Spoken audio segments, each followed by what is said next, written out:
தினம்தோறும் விளக்கேற்ற நல்ல எண்ணெய் இதயம் நல்லெண்ணெய். ஒவ்வொரு ஒன்றியத்திலும் தானிய சேமிப்பு கிடங்குகள் அமைக்கப்படும். இவை உலர் களங்களுடன் கூடிய கொள்முதல் நிலையங்களுடன் இணைக்கப்படும். வாக்குறுதி நம்பர் 50.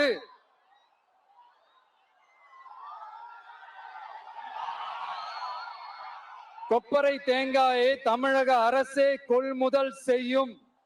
அதிலிருந்து தேங்காய் எண்ணெயை உற்பத்தி செய்து நியாய விலை கடைகள் மூலம் விற்பனை செய்ய நடவடிக்கை எடுக்கப்படும்.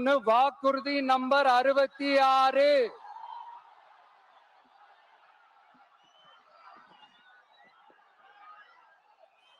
நியாய விலை கடைகளில் நாட்டு சர்க்கரை, வெல்லம் ஆகியவற்றை விநியோகம் செய்ய நடவடிக்கை எடுக்கப்படும். வாக்குறுதி நம்பர் 68.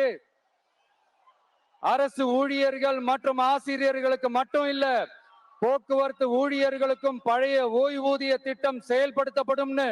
வாக்குறுதி நம்பர் 152.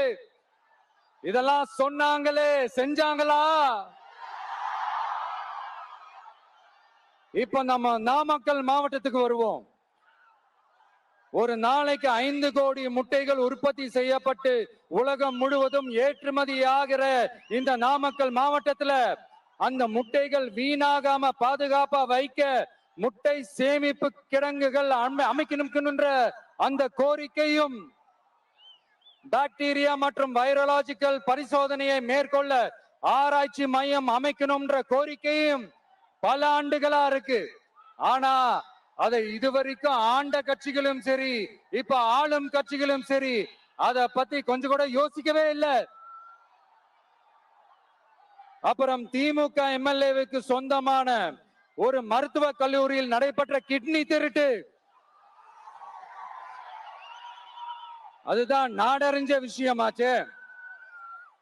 அத நான் திருச்சியிலே பேசியிருந்தேன். ஆனா அதுல நம்ம நாமக்கலை சேர்ந்தவங்க தான் அதிகமா பாதிக்கப்பட்டிருக்கிறதா சொல்றாங்க.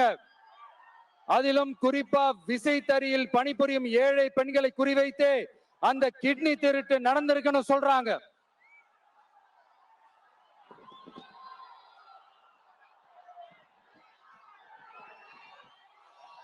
இதுல ஈடுபட்டவங்கள யாரா இருந்தாலும் நம்ம ஆட்சி அமைஞ்சதும்